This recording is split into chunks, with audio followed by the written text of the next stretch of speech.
dengan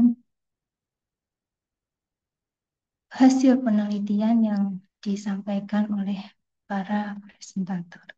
Oke, untuk mempersingkat waktu, kita akan mulai presentasi oral pada siang hari ini. Yang pertama, peserta atas nama Yunisa Amalia Nurjana, kami persilahkan.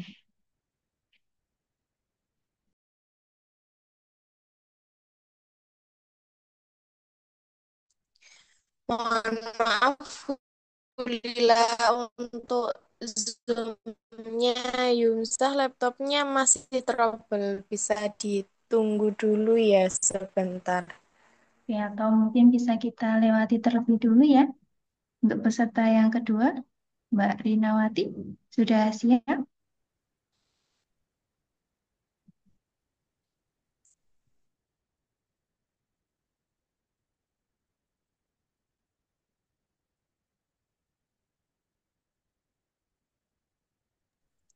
Mohon maaf, Lila, laptopnya jadi satu. Ini masih belum bisa. Oke. Kita lanjut ke peserta yang ketiga. Apakah ini juga satu device? Mbak Nurul Aisyah? Mbak Nur Aisyah, Oke, Bu Lila. silakan disiapkan dulu PowerPoint-nya. Izin share screen, Bu Lila. Silakan.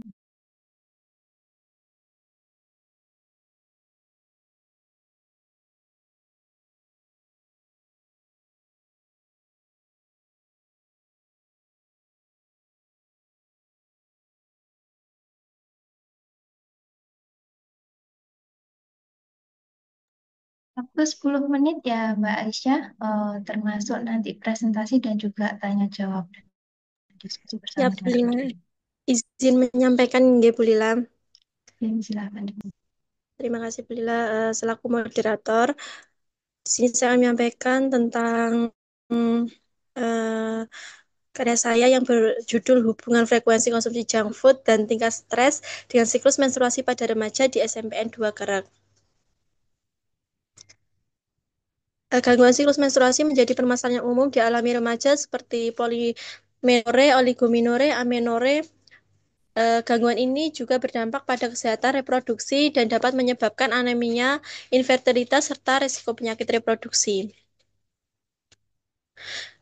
Berdasarkan menurut WHO 2021 menunjukkan bahwa prevalensi gangguan siklus menstruasi pada wanita mencapai sekitar 45%. Riset Kesehatan Dasar Kementerian Kesehatan Republik Indonesia tahun 2021 juga mencatat bahwa 11,75% remaja di Indonesia mengalami menstruasi tidak teratur dengan angka yang lebih tinggi di daerah perkotaan yaitu 14,9% di Jawa 14,9%. Di Jawa Timur, gangguan siklus menstruasi mencapai 51,8% menurut BKKBN 2024. Kemudian berdasarkan survei awal peneliti, dari 20 siswa terdapat 12 siswa yang mengalami gangguan siklus menstruasi tidak teratur. Gangguan siklus menstruasi dipengaruhi oleh pola makan yang tidak sehat dan tingkat stres, meningkatnya konsumsi junk food yang tinggi lemak, gula, dan rendah serat, juga mengganggu metabolisme hormon progesteron yang berperan dalam siklus menstruasi. Selain itu, stres yang tinggi memicu produksi hormon kortisol yang menyebabkan ketidakseimbangan hormon reproduksi dan memperburuk siklus menstruasi. Kemudian solusinya pencegahan gangguan siklus menstruasi dapat dilakukan dengan menerapkan gaya hidup sehat seperti menjaga pola makan seimbang, mengurangi konsumsi junk food, rutin berolahraga, mengelola stres dengan baik, serta menjaga pola tidur yang cukup. Penelitian ini juga bertujuan untuk memahami hubungan antara konsumsi junk food dan tingkat stres dengan siklus menstruasi pada remaja, serta memberikan edukasi tentang pola makan sehat dan manajemen stres untuk menjaga kesehatan reproduksi. Metode penelitian ini termasuk jenis penelitian kuantitatif non-eksperimen dengan desain analitik korelasional. Pendekatan waktu yang digunakan dalam penelitian ini menggunakan cross-seksional, yaitu pendekatan penelitian yang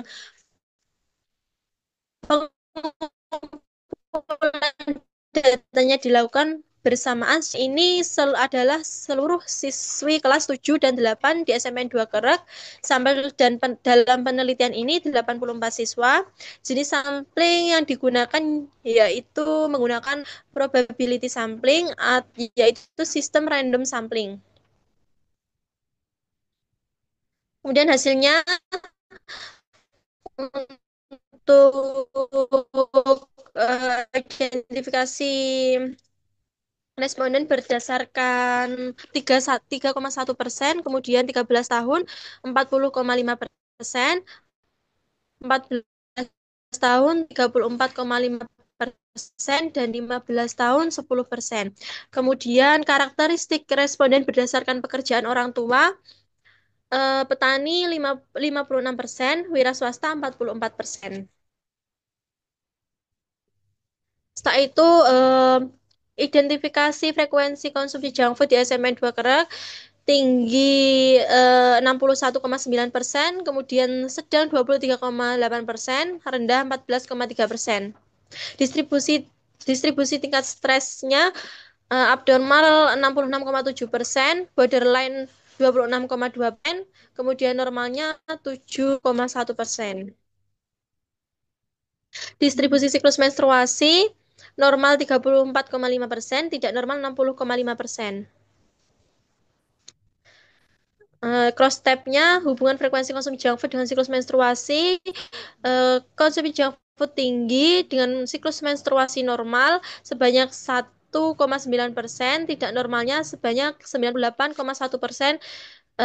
Kemudian sedang dengan siklus menstruasi normal 19 responden, tidak normalnya 1 responden.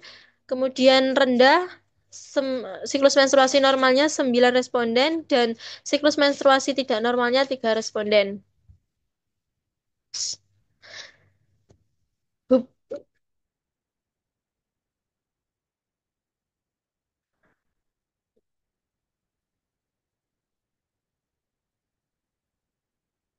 Hubungan tingkat stres dengan siklus menstruasi tidak normal, tingkat stres tinggi, tingkat stres abnormal dengan siklus menstruasi normal sebanyak 2 responden, dan tidak normalnya 54 responden.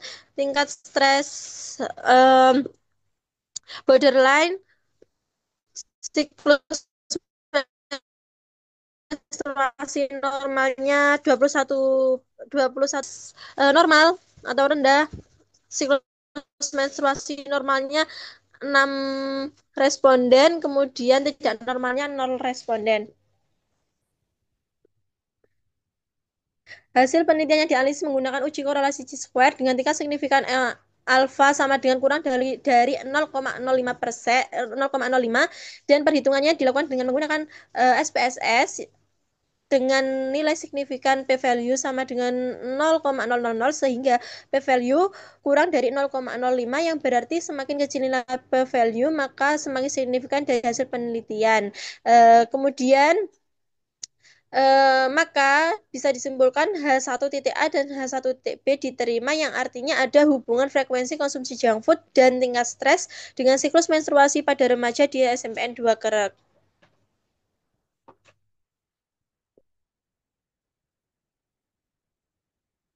Kemudian pembahasan analisa hubungan frekuensi junk food dengan siklus menstruasi pada remaja di SMPN 2 Kerak. Dari hasil penelitian yang dilakukan, peneliti menunjukkan bahwa sebagian besar remaja dengan frekuensi konsumsi junk food yang tinggi memiliki siklus menstruasi yang tidak normal.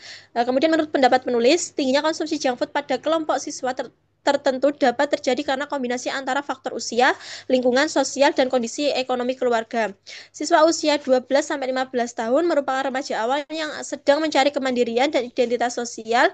Dalam proses ini, mereka cenderung mengikuti kebiasaan teman sebaya, termasuk dalam urusan jajan atau memilih makanan. Junk food dianggap praktis, lezat, dan kekinian, sehingga menjadi pilihan utama. Kemudian analisa hubungan tingkat stres dengan siklus menstruasi pada remaja di SMN 2 Kerak. Hasil penelitian yang dilakukan peneliti menunjukkan bahwa sebagian besar remaja dengan tingkat stres yang abnormal memiliki siklus menstruasi yang tidak normal. Hasil ini mencerminkan bahwa kesehatan reproduksi remaja tidak hanya ditentukan oleh faktor biologis, tetapi sangat dipengaruhi oleh kondisi emosional dan psikologis mereka. Siswa dengan skor SDQ tinggi di emosional yang berdampak pada yang cenderung mengalami ketidakstabilan emosional yang berdampak pada sistem hormonal tubuh, terutama usia 12-15 tahun. Hormon tubuh sedang aktif berkembang dan paparan stres emosional secara terus-menerus bisa menghambat siklus alami yang ditandai dengan menstruasi tidak teratur. Kemudian kesimpulannya, hampir sebagian besar remaja di SMA 2 Karak menunjukkan pola konsumsi junk food yang cukup tinggi dengan frekuensi yang bervariasi mulai dari beberapa kali dalam seminggu setiap hari. Yang kedua, sebagian besar remaja mengalami tingkat stres dan sedang hingga tinggi yang disebabkan oleh beberapa faktor seperti tekanan akademik, hubungan sosial, dan masalah pribadi. 3. Siklus menstruasi pada remaja di SMA 2 Kerak cenderung tidak teratur, baik dari segi durasi maupun interval antar siklus. 4. Terdapat hubungan yang signifikan antara frekuensi konsumsi junk food dan dengan ketidakteraturan siklus menstruasi, di mana semakin sering remaja mengkonsumsi junk food, semakin tinggi kemungkinan terjadi gangguan pada siklus menstruasi. 5. Tingkat stres yang memiliki hubungan yang signifikan dengan siklus menstruasi, di mana remaja dengan tingkat stres tinggi cenderung mengalami siklus menstruasi yang tidak teratur. Untuk referensinya,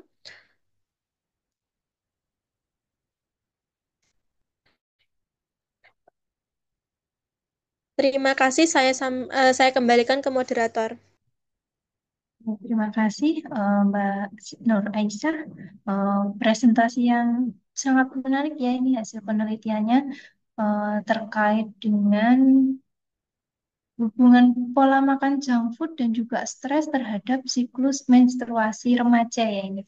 Apalagi saat ini apa ya marak-maraknya kafe atau tempat-tempat nongkrong di mana akhirnya nanti remaja banyak sekali konsumsi junk foodnya lebih banyak ya ini sebuah tantangan. Oke, untuk para audiens kami persilahkan apabila ada yang mau ditanyakan kepada Mbak Aisyah.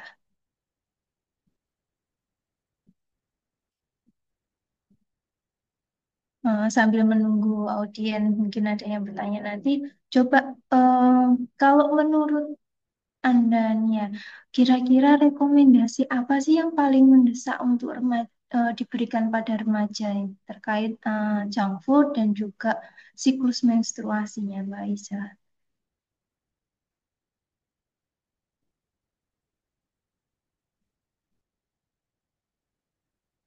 Mohon maaf, Bu Lila, boleh diulangi lagi pertanyaannya? Hmm.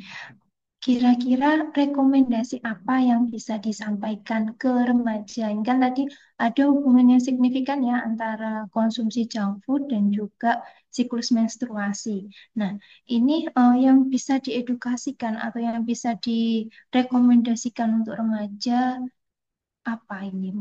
Kalau menurut Mbak Aisyah, menurut peneliti dari kemarin selama pengumpulan data. Edukasi kepada remaja untuk mengurangi konsumsi junk food karena makanan cepat saji tinggi lemak, garam, dan gula itu bisa memicu ketidakseimbangan hormon. Nah, hal itu juga bisa menghambat gangguan siklus menstruasi. Setelah itu, memperbanyak makanan yang bergizi, seperti mengkonsumsi sayur, buah, kacang-kacangan, ikan, dan biji-bijian. Kemudian juga minum air putih yang cukup, batasi minuman manis dan bersoda, kemudian juga bisa eh, olahraga ringan, kemudian sadari pengaruh emosional dari junk food. Maksudnya itu biasanya saat premenstruasi sindrom, remaja kan sering menginginkan seperti makanan manis, kemudian asin, sesekali boleh, tetapi pilihlah camilan yang sehat. Seperti itu. Sudah boleh. Ya, camilan yang sehat. Tapi, kira-kira masih boleh nggak ya konsumsi junk food itu ada batas minimalnya nggak ini? Mungkin berapa kali dalam seminggu atau dalam sebulan itu.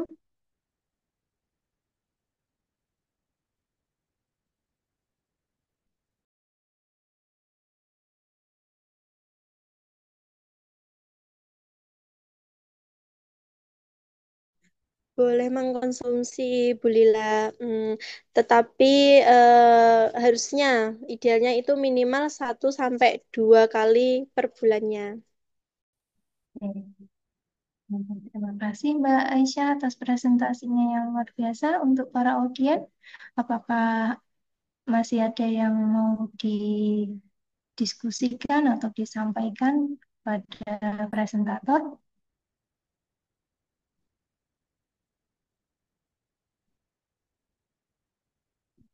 Oke, kalau tidak ada, mungkin cukup ya untuk presentasi yang pertama. Terima kasih Mbak Aisyah atas waktu dan juga ilmu yang diberikan, hasil penelitian yang sudah disampaikan. Oke, untuk yang berikutnya kita lanjut, kita kembali ke peserta yang pertama ya, Ibu-ibu dan juga Mbak-mbak. Ini saya panggil Mbak-mbak aja ya. Banyak yang dari mahasiswa ini, yang dari Ibu ada beberapa saja. Oke, saya persilahkan Mbak Yumsa untuk menyampaikan hasil penelitiannya. Terima kasih Bu Lila. Mohon maaf tadi saya ada sedikit kendala jaringan dan eh, masalah pada laptop. Saya izin untuk share screen ya.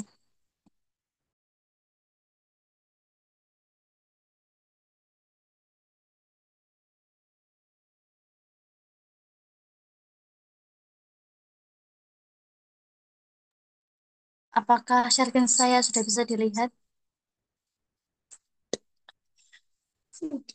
Ya, sudah. Di slideshow saja biar lebih besar ya Mbak Yumsa. Pripun Bu? Di slideshow biar lebih besar Oke, tampilannya. oke, baik Bu Lila.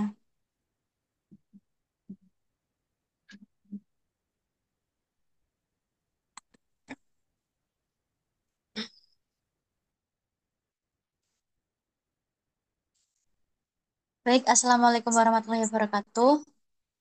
Perkenalkan nama saya Yumsa Nurjana dari Institut Ilmu Kesehatan Nahdlatul Ulama Tuban. Di sini saya akan mempresentasikan hasil penelitian saya yang berjudul The Effect of Binaural Beats Music Stimulation Therapy on Fulfilling Sleep Needs During the Postpartum Period, atau dalam bahasa Indonesia, pengaruh terapi stimulasi musik binaural beats terhadap pemenuhan kebutuhan tidur pada ibu postpartum. Background atau latar belakang, manusia sebagai makhluk yang beraktivitas memerlukan istirahat yang cukup untuk memulihkan kembali stamina-nya. Seseorang tidak selamanya dapat menikmati tidur dengan baik ataupun sempurna. Banyak hal yang menyebabkan seseorang dapat mengalami ketidaksempurnaan dalam istirahatnya, atau hal ini biasa dikenal dengan sebutan gangguan tidur. Gangguan tidur merupakan suatu kondisi di mana manusia mengalami gangguan untuk masuk tidur dan mempertahankan tidurnya menurut Prijaksono 2002. Agar manusia dapat beraktivitas dengan baik dalam kesehariannya, manusia memerlukan pemenuhan kebutuhan tidur. Pemenuhan kebutuhan tidur merupakan aspek fundamental dalam menjaga kesehatan fisik dan mental. Dalam teori Abraham Maslow, tidur termasuk kebutuhan fisiologis yang paling mendasar, apalagi bagi ibu postpartum yang sedang dalam masa pemulihan. Data awal di wilayah Kecamatan Semading menunjukkan hanya 25% ibu postpartum memiliki durasi tidur ideal 6-8 jam per hari. Penelitian ini bertujuan untuk mengetahui pengaruh terapi musik binaural beats terhadap pemenuhan kebutuhan tidur pada ibu postpartum. Metodologi, penelitian ini dilakukan selama 2 minggu untuk menilai efek binaural beats terhadap pemenuhan kebutuhan tidur pada ibu postpartum. Kelompok perlakuan akan menerima terapi binaural beats, sedangkan kelompok kontrol tidak menerima intervensi atau mendapatkan alternatif lainnya. Dengan adanya kelompok kontrol, validitas hasil penelitian dapat ditingkatkan melalui perbandingan perubahan pemenuhan kebutuhan tidur antara kelompok yang menerima intervensi dan yang tidak. Penelitian ini menggunakan desain kuasi eksperimental. Teknik pengambilan sampel adalah simple random sampling. Besar populasi dalam penelitian ini adalah 50 orang dengan sampel sejumlah 32 responden dengan 16 kelompok perlakuan dan 16 kelompok kontrol. Data dikumpulkan melalui PSQI dan lembar hasil intervensi. Variabel independen adalah terapi musik binaural beats dan variabel independennya adalah pemenuhan kebutuhan tidur. Analisis dilakukan menggunakan uji Man-Whitney U-Test dengan software SPSS versi 2.3.0 untuk melihat signifikansi pengaruh antar variabel. Result atau hasilnya, pada kelompok kontrol, setengah responden mengalami pemenuhan kebutuhan tidur dalam kategori buruk, yaitu sebanyak 50%, yang menunjukkan masih adanya gangguan kualitas maupun kuantitas tidur, sehingga kebutuhan fisiologis dasar terpenuhi dengan baik. Sedangkan pada kelompok perlakuan, sebagian besar responden justru mencapai pemenuhan kebutuhan tidur dalam kategori optimal, yaitu 68,8%. Hal ini menunjukkan bahwa terapi musik binaural beats mampu memberikan efek relaksasi, mengurangi ketegangan, dan membantu meningkatkan kualitas tidur ibu postpartum, sehingga terdapat perbedaan yang signifikan antara kedua kelompok. Hasil menunjukkan adanya pengaruh signifikan terapi musik binaural beats terhadap pemenuhan kebutuhan tidur pada ibu postpartum. Nilai asimsiknya 2-tailed sama dengan 0,02 atau kurang dari 0,05. Hasil ini menunjukkan bahwa ibu postpartum yang mendapatkan terapi selama 14 hari dengan durasi 15 menit per hari menunjukkan peningkatan pemenuhan kebutuhan tidur dibandingkan yang tidak menerima terapi. Discussion, penelitian ini menunjukkan bahwa ada pengaruh terapi stimulasi musik binaural beats terhadap pemenuhan kebutuhan tidur pada ibu postpartum. Terapi ini efektif dalam membantu pemenuhan kebutuhan tidur pada ibu postpartum. Temuan ini sejalan dengan teori bahwa musik dengan frekuensi tertentu dapat menstimulasi gelombang otak menuju kondisi relaksasi yang lebih dalam, sehingga mempermudah proses tidur. Beberapa penelitian sebelumnya juga melaporkan bahwa binaural beats, khususnya pada frekuensi delta, mampu meningkatkan kualitas tidur. Conclusion atau kesimpulan, penelitian ini membuktikan bahwa terapi musik binaural beats berpengaruh signifikan terhadap pemenuhan kebutuhan tidur pada ibu postpartum. Responden yang mendapatkan terapi selama 14 hari dengan durasi 15 menit per hari menunjukkan peningkatan kualitas tidur yang lebih baik dibandingkan responden yang tidak menerima terapi. Temuan ini menegaskan bahwa musik binaural beats dapat menjadi pendekatan non-farmakologis efektif untuk mendukung pemulihan fisiologis ibu postpartum melalui peningkatan kualitas tidurnya. Ini adalah referensi dari penelitian saya.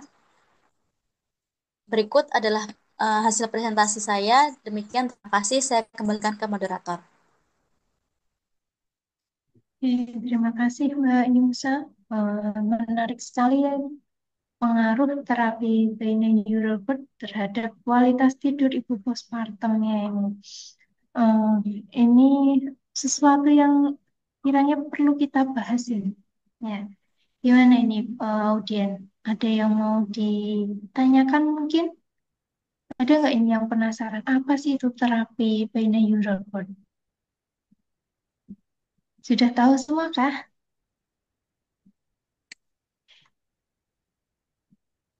Coba mungkin bisa dikasih gambaran Mbak Yumsa bagaimana terapinya?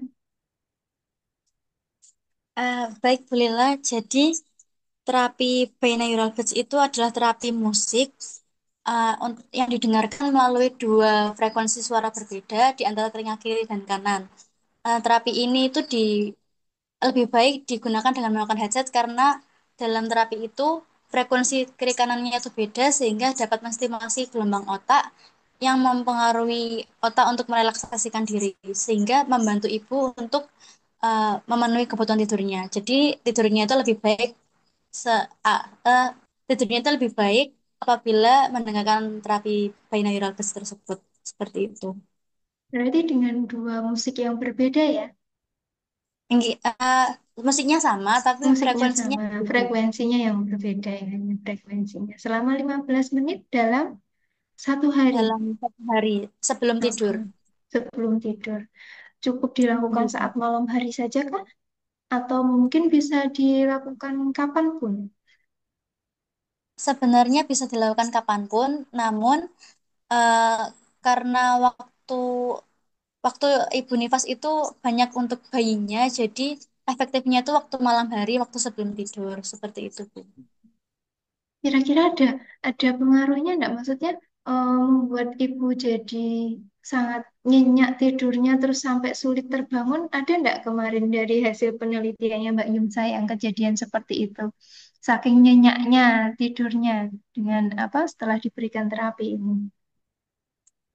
Eh, Kalau sampai sulit terbangun saya belum menjumpai, namun biasanya kan ibu nifas itu mau menyusuinya 2 jam sekali. Nah, waktu beliau itu terbangun sebelum mendengarkan terapi ini tuh susah untuk kembali tidur. Namun setelah mendengarkan terapi ini untuk memulai tidur kembali itu lebih gampang gitu. Gitu ya. Jadi sangat-sangat terbantu sekali ini ya ibu-ibu nifas karena mereka harus sering kali terbangun. Jadi kalau nggak bisa kembali lagi ke tidur dengan yang lebih cepat kan juga akhirnya kalau siang hari jadi ngantuk dan cepat lelah gitu ya. Oke, sangat menarik sekali ini penelitiannya Mbak Yunsa ini. Terima kasih, Bu. Oke. Bisa juga ini sepertinya ya diaplikasikan untuk selain ibu nifas ya. Mungkin di antara teman-teman ini ada yang mengalami kesulitan tidur ini karena banyak tugas ini ya. Bisa diaplikasikan. Kira-kira untuk musiknya bisa didapatkan dari mana Mbak Yunsa? Apakah bisa kita download bebas atau bagaimana? Kalau penelitian saya yang sekarang itu saya dapatkan dari channel YouTube, Bu. Ya, Jadi jadi di situ ada banyak terapi musik binaural beats. Terapinya mm, kan binaural beats ada banyak, ada terapi delta, gamma, dan juga alpha. Nah, itu untuk di deltanya itu ada musiknya sendiri untuk mungkin tidur. bagi teman-teman yang mengalami kesulitan untuk tidur ya, untuk memulai tidur seringkali nggak bisa atau lama untuk mengawali tidurnya nanti bisa kontak-kontak Mbak Yunus ini. Kira-kira ambil channel mana ini YouTube-nya untuk apa download musiknya. Oke, terima kasih Mbak Yunus untuk para audien. Apakah ada yang perlu ditanyakan untuk Mbak Yunus?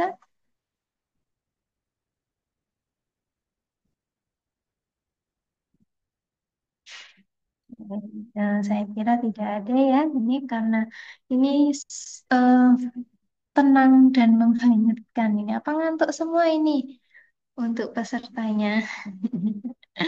Oke, terima kasih Mbak Yumsa atas presentasi yang sangat luar biasa. Kita beralih ke peserta yang berikutnya, Mbak Rinawati. Iya, belilah. Oke.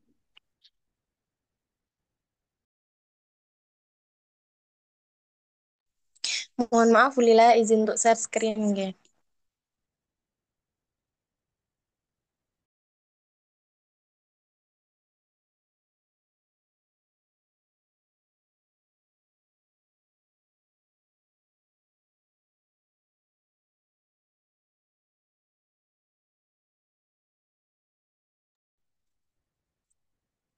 Terima kasih kepada Bu Lila untuk waktunya.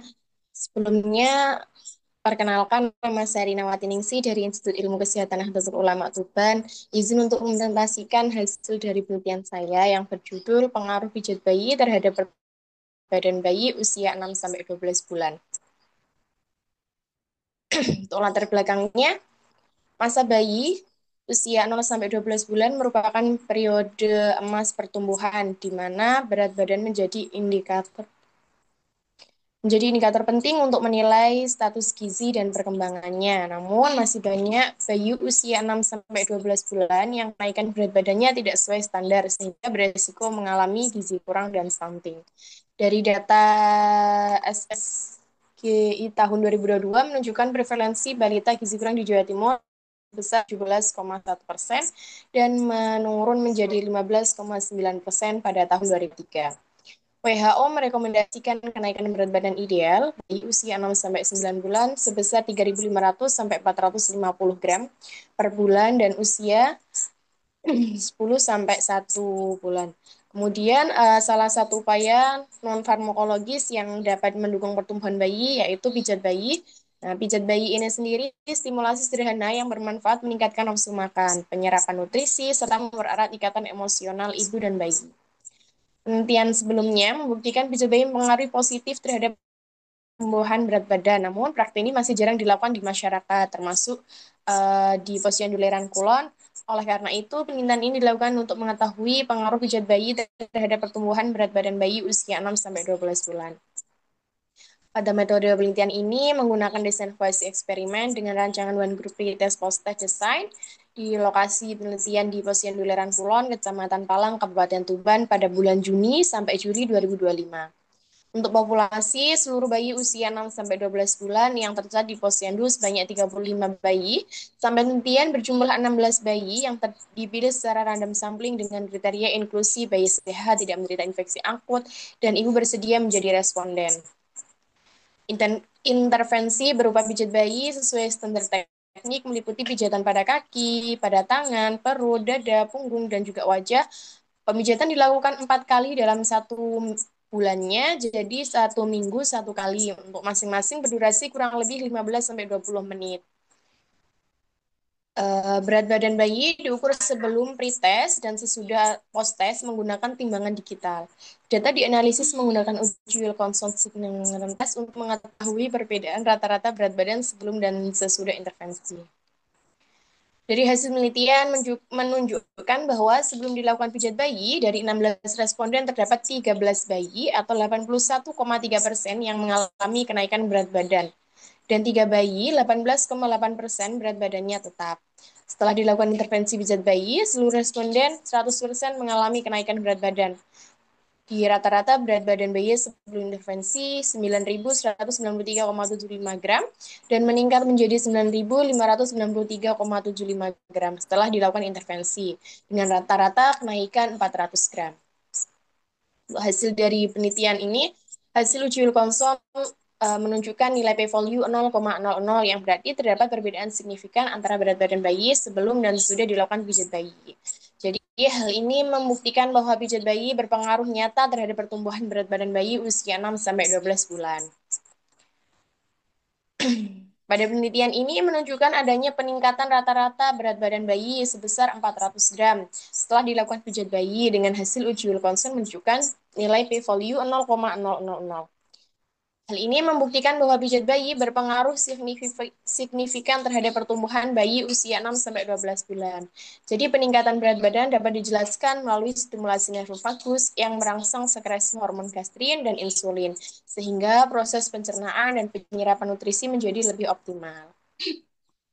Pada hasil penelitian ini sejalan dengan studi sebelumnya yang menyatakan pijat bayi mampu meningkatkan pertumbuhan berat badan dan perkembangan motorik. Seperti halnya dengan penelitian Fields 1986, Rosalina 1996, dan Andini 2024. Selain itu, pijat bayi juga terbukti meningkatkan nafsu makan, memperbaiki kualitas tidur, serta mempererat ikatan emosional ibu dan bayi. Jadi teman ini mengatakan bahwa pijat bayi merupakan stimulasi sederhana yang dapat dilakukan secara mandiri untuk mendukung pertumbuhan anak. Pijat bayi ini terbukti berpengaruh signifikan terhadap kenaikan berat badan bayi usia 6-12 bulan dengan rata-rata peningkatan 400 gram. Intervensi ini efektif, aman, dan sederhana sehingga dapat direkomendasikan sebagai stimulasi non-farmakologis untuk mendukung pertumbuhan bayi serta pencegahan gizi kurang. Ini beberapa referensi dari penelitian saya.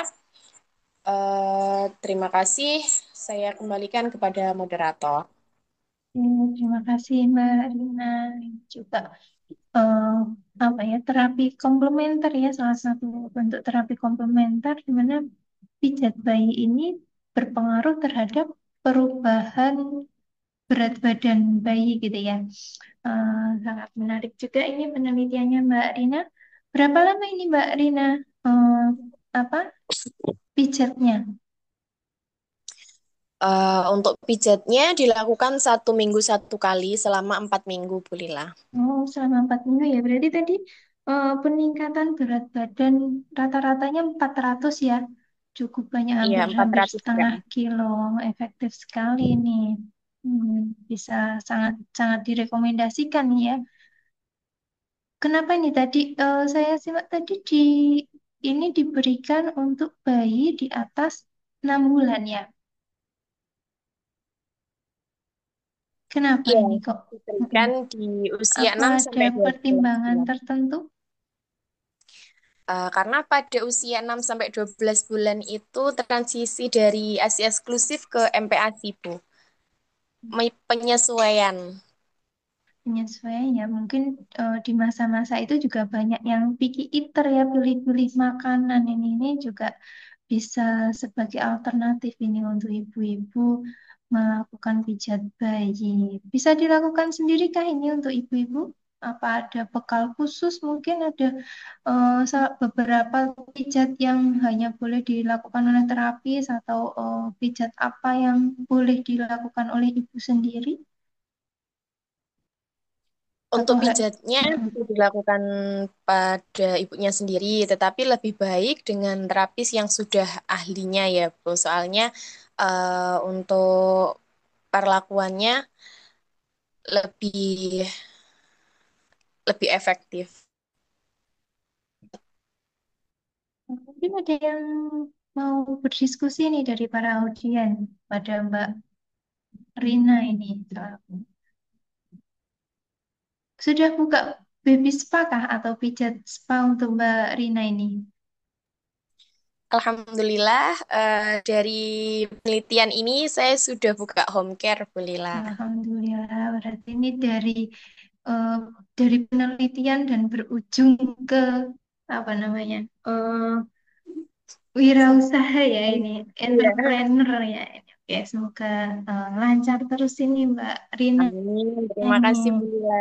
untuk usahanya. Oke, bisa semakin besar nanti usahanya. Oke, terima kasih Mbak Rina. Kita lanjut ke presentasi yang berikutnya ya. Ini ada Mbak, ini Mbak atau Ibu ini, Salsabila Fitriani Nadifa. Sudah ada ya? Oke, silahkan. Saya izin share screen ya, Ibu.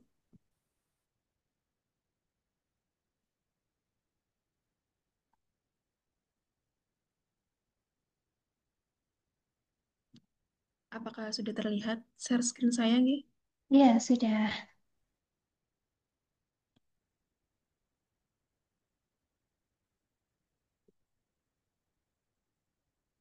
Oke, baik. Jadi, eh, perkenalkan sebelumnya, saya Salsabila Fitriana Diva dari Universitas Trunojoyo Madura, Fakultas Ilmu Sosial dan Ilmu Budaya di pada program studi psikologi.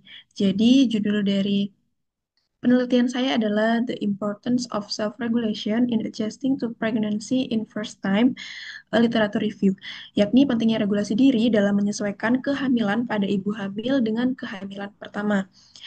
Baik, jadi penulis pertama di sini ialah saya sendiri, yakni Salsabila Fitrina Diva, lalu ada Bapak Wasis Purwowibowo, serta Bapak Yudo Bawono. Em, Next ke slide pertama, yaitu terkait background atau latar belakang. Jadi, pertama mulanya yaitu kehamilan merupakan fase transisi yang penting dalam kehidupan seseorang perempuan yang tentunya akan ditandai dengan perubahan fisik, psikologis, dan sosial yang signifikan. Lalu kehamilan itu sendiri eh, difokuskan atau dikhususkan kepada ibu hamil dengan kehamilan pertama, yakni pada umumnya yang masih belum memiliki pengalaman untuk menghadapi perubahan fisik maupun mental selama kehamilan, sehingga potensi terjadinya ketidakseimbangan penyesuaian diri. Nah, karena tadi terjadinya perubahan fisik, terus lalu perubahan psikologi, serta perubahan dalam interaksi sosial, maka dari hal tersebut menyebabkan ibu hamil dengan kehamilan pertama ini akan sulit dalam menyesuaikan diri. Lalu hal tersebut akan dikaitkan dengan salah satu keterampilan psikologis yaitu seperti regulasi diri karena dengan pentingnya regulasi diri ini menjadikan ibu hamil itu dapat mengelola pikiran dan emosinya secara efektif. Next, metode yang saya gunakan yaitu penelitian ini menggunakan metode literatur review. Metode yang digunakan yakni metode kualitatif deskriptif yang pada dasarnya penelitian ini berusaha untuk mendeskripsikan dan menginterpretasikan sesuatu. Baik sumber utama yang saya gunakan yaitu diperoleh dari berbagai karya ilmiah seperti dari artikel di jurnal di Google Scholar, lalu proceeding, skripsi, serta tulisan-tulisan relevan lainnya. Untuk result atau hasil yang saya dapatkan dari kajian literatur yaitu terkait tentang tantangan kehamilan. Karena dalam penyesuaian diri, terutama pada ibu hamil dengan kehamilan pertama ini, pasti akan mengalami penyesuaian diri dan itu merupakan hal baru dari dari beberapa tantangannya, di antaranya yaitu menurut Syed Karimi 2021, yaitu yang pertama adalah ketidakjelasan dan perubahan fungsi pasangan. Maksud dari perubahan fungsi pasangan ini sendiri, ketika eh, awal mula sebelum seorang ibu mengandung atau hamil, itu pasti perannya hanya sebagai suami dan istri. Ketika sudah mengandung dan hamil, itu akan menambah peran baru, yaitu sebagai seorang ayah dan seorang ibu. Nah, di situ kenapa bisa menjadi tantangan kehamilan? Karena mungkin masih menyesuaikan diri sebagai seorang ibu hamil tuh harusnya eh, hal apa saja sih yang harus dipersiapkan, mungkin seperti mungkin cara menjaga dirinya, pola makan, terus aktivitasnya harus diminimalkan, terus mungkin sebagai seorang suami itu harus memberikan ekstra perhatian. Lalu tantangan yang kedua mungkin rasa terhambat dan terhalang dalam meraih cita-cita pribadi.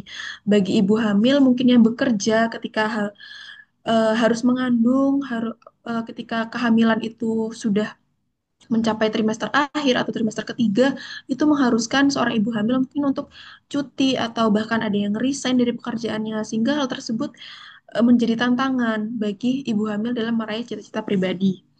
Yang ketiga yaitu ada dukungan emosional dan psikologis dari suami dan keluarga. Ini juga bisa menjadi suatu tantangan bagi ibu hamil. Kenapa? Karena eh, tidak semua mungkin ibu hamil itu mendapatkan dukungan emosional atau psikologis dari pasangannya. Contohnya mungkin ketika mereka eh, hubungan mereka mungkin suaminya kerja jauh sehingga LDR sehingga menyebabkan dukungan emosional atau psikologis itu kurang didapatkan oleh ibu hamil, terutama pada ibu hamil dengan kehamilan pertama. Yang keempat, yaitu ada perbedaan dalam cara pandang mendidik anak.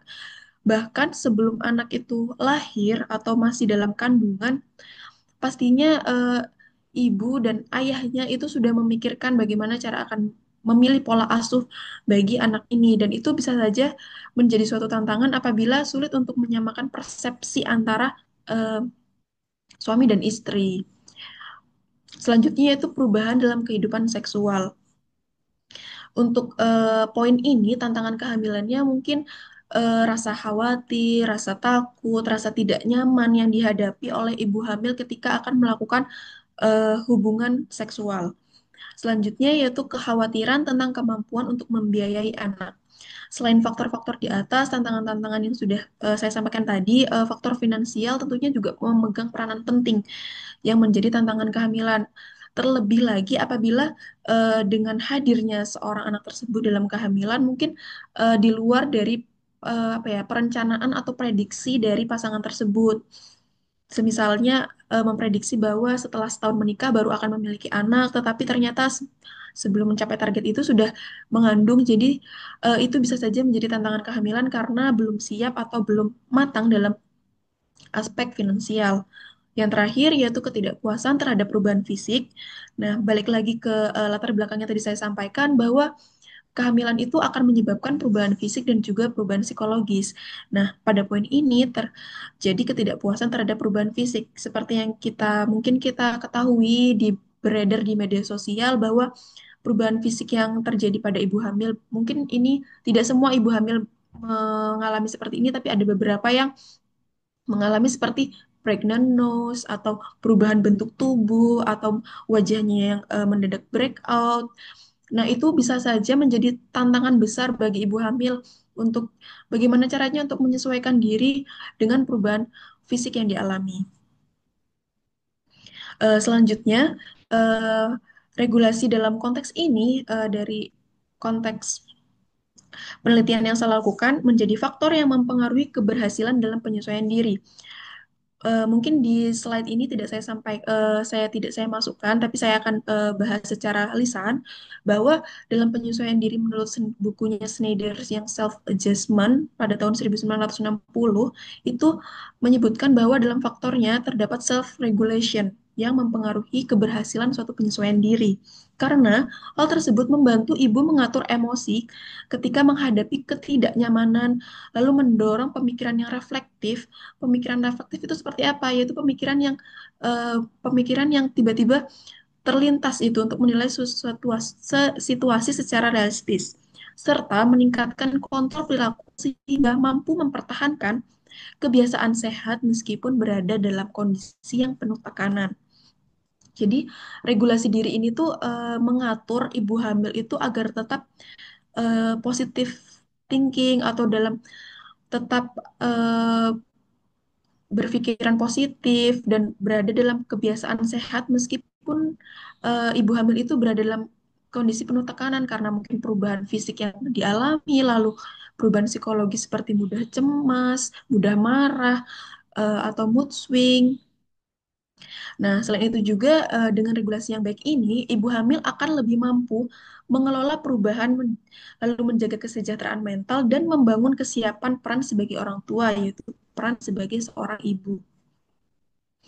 Next pada slide pembahasan, jadi regulasi diri ini menurut Zimmerman pada tahun 2008 yang mengungkapkan bahwa regulasi diri adalah kemampuan individu untuk secara sadar mengatur, mengarahkan, dan mengevaluasi pikiran, emosi, serta perilaku agar selaras dengan tujuan yang ingin dicapai.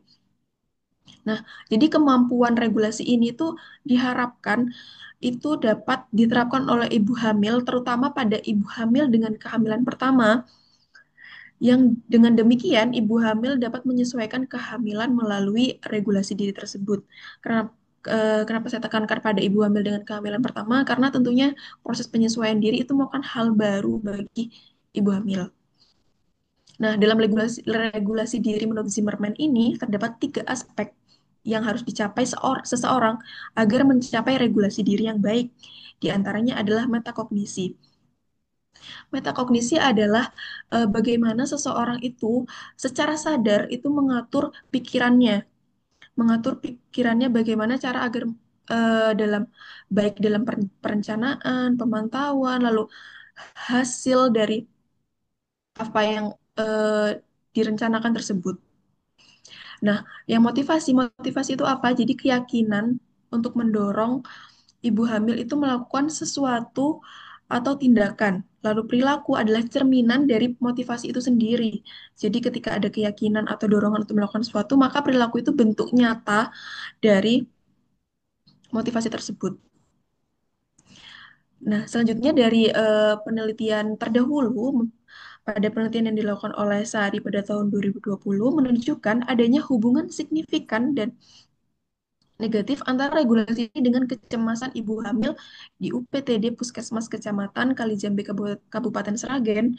Hal ini menunjukkan bahwa semakin tinggi tingkat kemampuan ibu dalam menstrategikan bagaimana menyesuaikan intensitas atau durasi dari reaksi emosional ke tahap yang lebih menyenangkan untuk mencapai tujuan pada ibu hamil, maka akan semakin menurunkan tingkat kecemasan. Singkatnya, karena ini signifikan dan negatif, jadi semakin tinggi regulasi diri atau strategi yang tepat yang digunakan oleh ibu hamil dalam menghadapi situasi, maka semakin rendah tingkat kecemasan yang dialami oleh ibu hamil itu sendiri.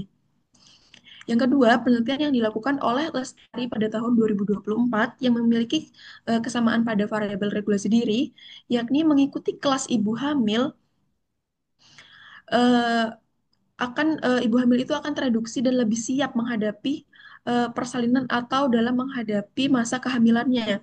Jadi ibu hamil itu tahu apa yang harus dilakukan selama menjalani proses kehamilan atau proses persalinan nantinya, sehingga membuat ibu hamil lebih tenang, tidak panik, dan menjalani persalinan dengan nyaman.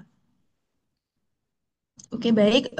Kesimpulan dari pemaparan saya sebelumnya yaitu regulasi diri membantu ibu untuk mengelola pikiran, emosi, dan perilaku melalui 3 aspek penting tadi, yaitu ada lalu metakognisi itu untuk mengenali perubahan, motivasi untuk menjaga komitmen pada tujuan kesehatan, serta perilaku adaptif dalam menghadapi situasi baru. Penelitian terdahulu juga menunjukkan bahwa regulasi yang baik dapat menurunkan kecemasan dan meningkatkan kesejahteraan selama masa kehamilan.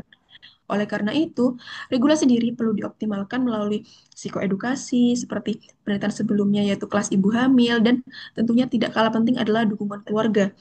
Nah, yakni penelitian ini diharapkan dapat memperkuat bukti bahwa regulasi sangatlah penting bagi ibu hamil, terutama ibu hamil dengan kehamilan pertama, sekaligus memberikan wawasan kepada keluarga tentang peran lingkungan yang mendukung.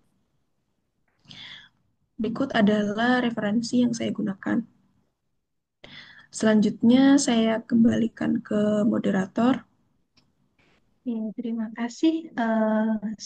Luar biasa sekali nih wawasan kita terkait dengan dimensi psikologi dalam perjalanan kehamilan ya, di mana lika-liku kehamilan itu nano-nano ya luar biasa Iya, sekali.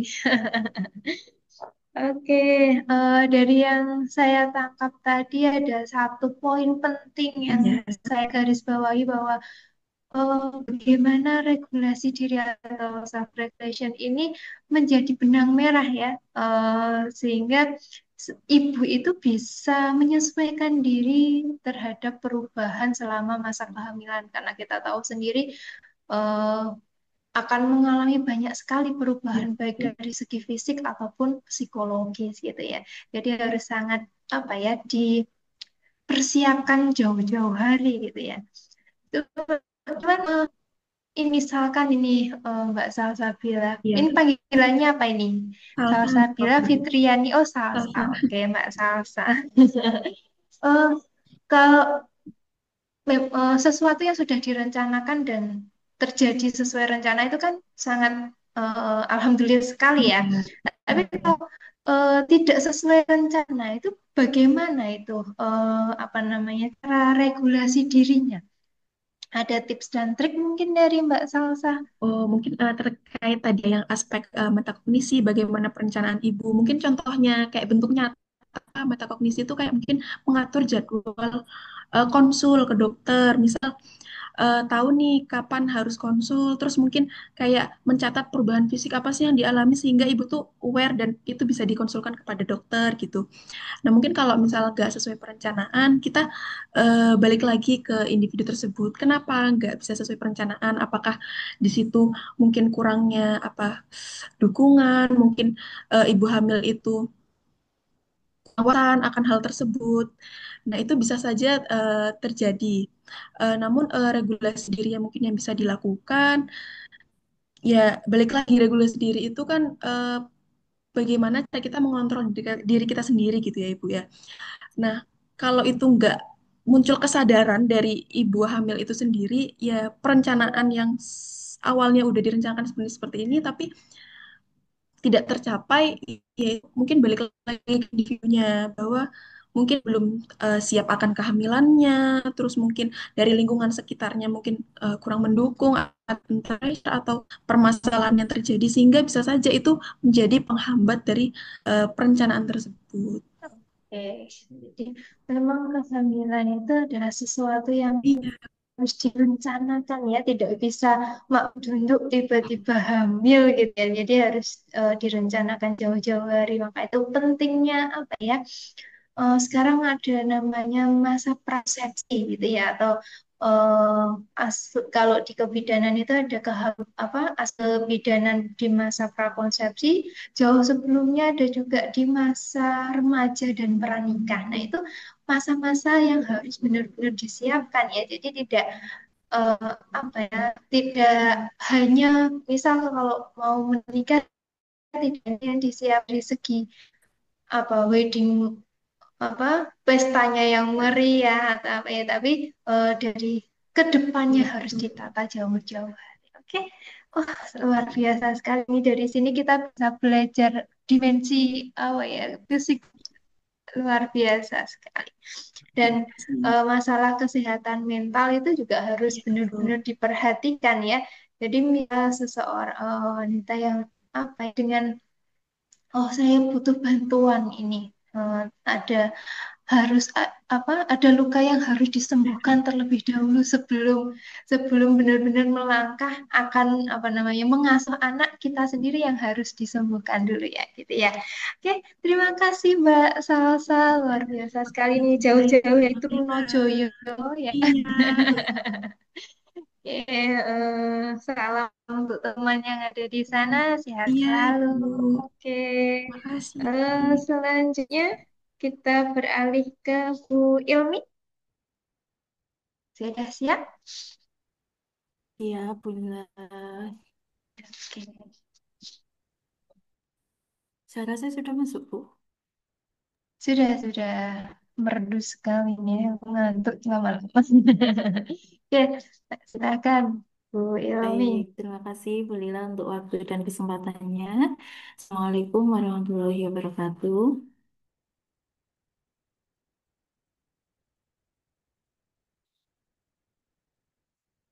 Nah, baik, di kesempatan kali ini saya akan menyampaikan berkaitan tentang integrasi holistic nursing care in postpartum management and breastfeeding support for future generation.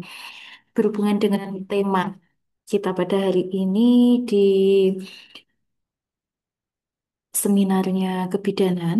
Nah, hari ini saya akan mempresentasikan sedikit hasil dari penelitian di mana integrasi keperawatan secara holistik yang berdampak pada manajemen postpartum dan breastfeeding support. Baik, yang pertama, kenapa periode postpartum ini merupakan periode yang sangat kritikal bagi seorang wanita? Nah, postpartum ini sendiri merupakan bagian dari siklus yang akan dialami wanita mulai dari kehamilan, kemudian melahirkan dan juga masa nifas. Masa nifas merupakan bagian yang sangat penting di mana dia harus menyesuaikan diri secara fisik, psikologis maupun tantangan untuk menyusui. Nah, secara fisik ini 25% kematian ibu terjadi pada saat periode postpartum dengan infeksi yang serius. Kemudian pada psikologisnya 70 sampai 80% ibu postpartum mengalami postpartum plus ataupun baby plus ataupun masalah kesehatan mental yang lain seperti yang di presentasi sebelumnya berkaitan dengan hal itu. Kemudian tantangan menyusui yang tidak kalah penting, peran seorang ibu setelah melahirkan adalah menyusui. Karena tantangan menyusui ini merupakan salah satu indikator keberhasilan asosif di mana indikator itu sangat masih rendah secara keseluruhan. Nah, hal itulah yang harus dilewati ibu nifas. Kemudian terlepas dari itu, seorang perawat juga harus bisa menyesuaikan diri, membantu ibu untuk menyelesaikan masalah pada proses postpartumnya.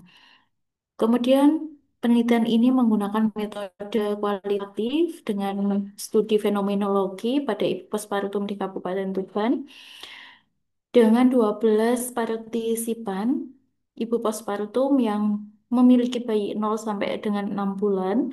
Kemudian dipilih melalui purposive sampling dan juga data ini dikumpulkan melalui wawancara mendalam dan semi terstruktur. Kemudian hasil yang didapatkan secara keseluruhan, wawancara ini mengambil 4 tema kunci. Yang pertama tentang pemulihan fisik dan dukungan keperawatan, di mana ibu postpartum membutuhkan perawatan luka, edukasi nutrisi, dan juga istirahat yang cukup. Kemudian kunci tema yang kedua ada tentang dukungan psikologis dan juga ketenangan emosi atau manajemen emosi, di mana di situ di dalamnya ada pendampingan tentang kecemasan ibu, kemudian manajemen tentang baby blues, dan juga konseling untuk menyusui. Yang ketiga ada tentang dukungan sosial dan keterlibatan keluarga. Di dalam komunitas, peran suami, orang tua, dan juga dukungan keluarga itu sangat mempengaruhi ibu untuk kesejahteraan ibu. Kemudian yang terakhir ada integrasi nilai spiritual dan budaya yang di dalamnya meliputi tentang doa-doa secara spiritual, kemudian tradisi-tradisi yang harus ibu postpartum jalani di masa nifas tersebut. Kemudian selanjutnya ada tentang pembahasan. Pembahasan di sini meliputi 4 tema yang utama tadi, yang tentang pemulihan fisik, di mana perawat ini harus secara kontinu mengedukasi tentang perawatan luka postpartum, baik luka SC maupun luka episiotomi, kemudian tentang nutrisi dan juga istirahat, mencegah komplikasi dan mempercepat pemulihan pada ibu. Kemudian tentang psychological support atau dukungan psikologis yang di dalamnya ada konseling, kemudian cara-cara untuk mengurangi kecemasan, penjagaan baby blues, dan meningkatkan kepercayaan diri pada ibu bahwasanya ibu mampu untuk menyusui secara eksklusif minimal secara eksklusif atau sampai 6 bulan dan bisa memenuhi kebutuhan ASI sesuai dengan anjuran yaitu 2 tahun. Kemudian yang ketiga ada dukungan sosial di mana keterlibatan keluarga terutama suami juga sangat keberhasilan menyusui secara berkelanjutan. Yang terakhir ada tentang spiritual dan budaya, di mana seperti yang kita tahu di Jawa ini sendiri terdapat banyak sekali budaya-budaya yang harus dilakukan ibu pada masa postpartum. Salah satunya kalau berkaitan dengan nutrisi biasanya adalah budaya tentang tara. Bagaimana ibu ini boleh dan tidak boleh memakan makanan tertentu. Tentu di situ akan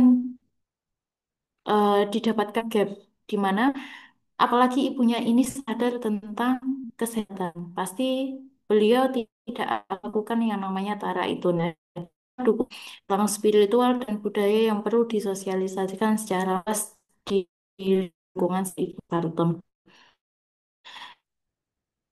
Kemudian dapat disimpulkan secara keseluruhan bahwa keperawatan holistik ini harus secara menyeluruh pada ibu postpartum, baik itu secara fisik, sosial, spiritual, maupun aspek kultur dan budaya. Nah, di mana ini membutuhkan family support yang sangat luar biasa dan juga komunitas secara keperawatan secara holistik ini bisa meningkatkan kesejahteraan pada ibu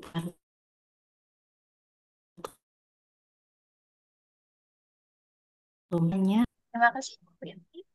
Luar biasa sekali ya ini juga hmm, tantangan tersendiri nih. Eh, Keberhasilan menyusui ya. Nah, kalau kalau zaman dulu tantangannya lebih ke apa namanya tradisi tradisi apa budaya yang ada. Kalau sekarang tantangannya lebih ke modernitas ya, nggak apa ya, nggak seru kalau nggak dikasih susu formula gitu ya. Ini juga tantangan yang luar biasa ini. Apa perawatan holistik selama masa postpartum terhadap support menyusui. Eh, Kira ada nggak bedanya dengan yang kebidanan Bu Ilmi ini?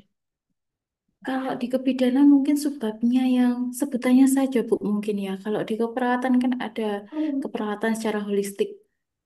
Saya rasa kalau asuhan kebidanan pun asuhan kebidanan Asuhan secara yang menyeluruh berkelanjutan ya. Kalau di kita ya berkelanjutan dan asuhan kebidanan beriringan. berkelanjutan. Sama Cuman saja sepertinya. kalau kalau perawat ini lebih di apa ya di rumah sakitnya atau di Iya, tempat apa kita persalinan pertamanya. Nanti kalau sudah sampai di rumah sudah jadi wewenangnya bidan. Jadi eh, apa ya perawat juga sangat berperan penting ya terhadap keberhasilan menyusui karena di segi-segi awal itu dari apa IMD itu juga menjadi faktor penentu keberhasilan dari ASI eksklusif.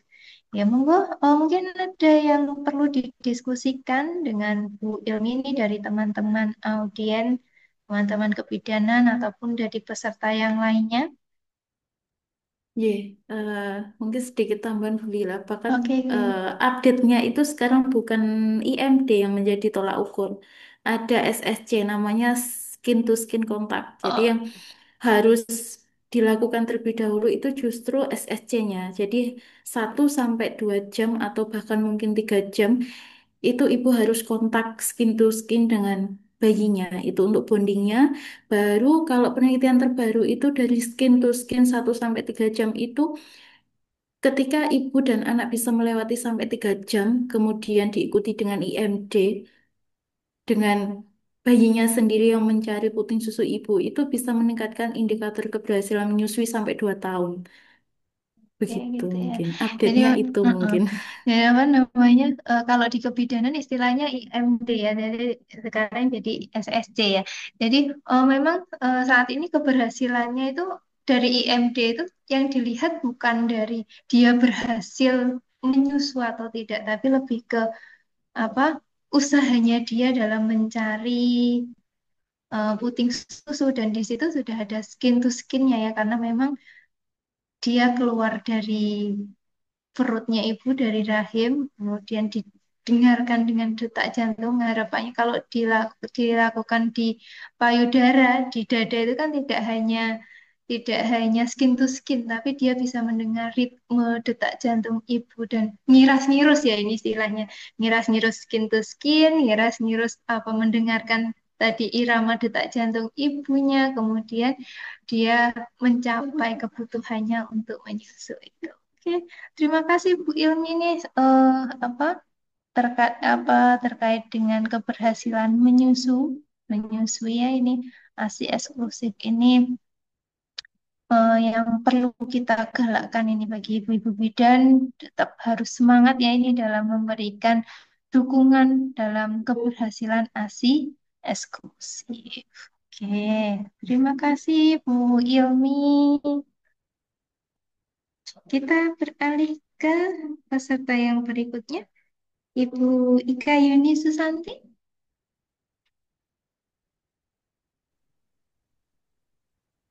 Sudah Iya, siap, Ibu? Bu Ilmi. Oke. Bentar, Ibu.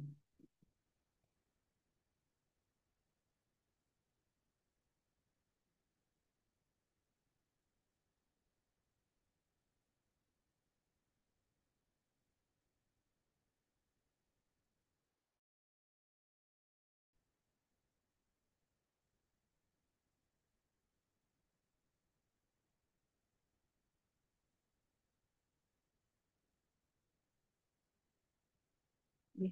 Selamat siang, Bu. Ibu-ibu,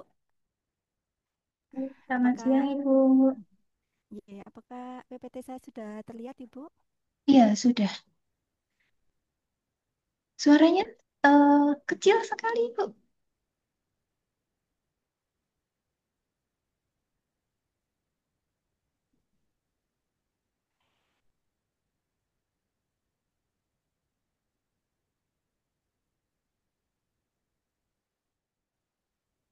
Bu Ika, Iya, apakah suaranya sudah lebih jelas? sudah lumayan sih daripada Iya. yang tadi. Oke, Oke, monggo. oke. Ngapunten, Bu Khalila.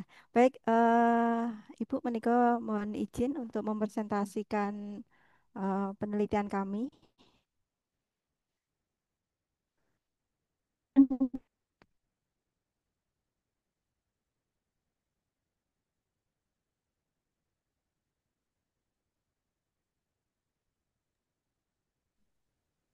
Snap screen-nya hilang ya ini di saya atau di saya saja? Oh, ya. Oke.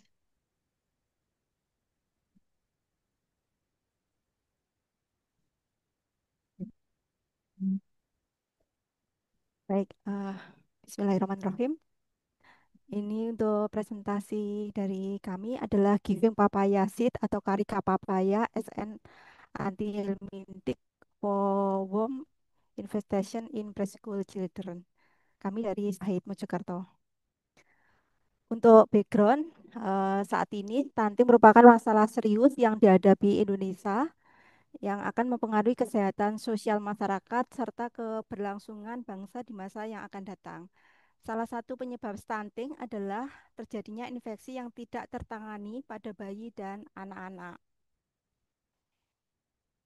Kemudian menurut data daripada survei status gizi Indonesia tahun 2021, ternyata di Indonesia ini untuk anak-anak balita itu masih menderita cacingan sebesar 2,8%, dengan prevalensi cacingan di Indonesia ini berkisar antara 2,5 sampai 2%. Jadi masih tinggi di semua golongan usia.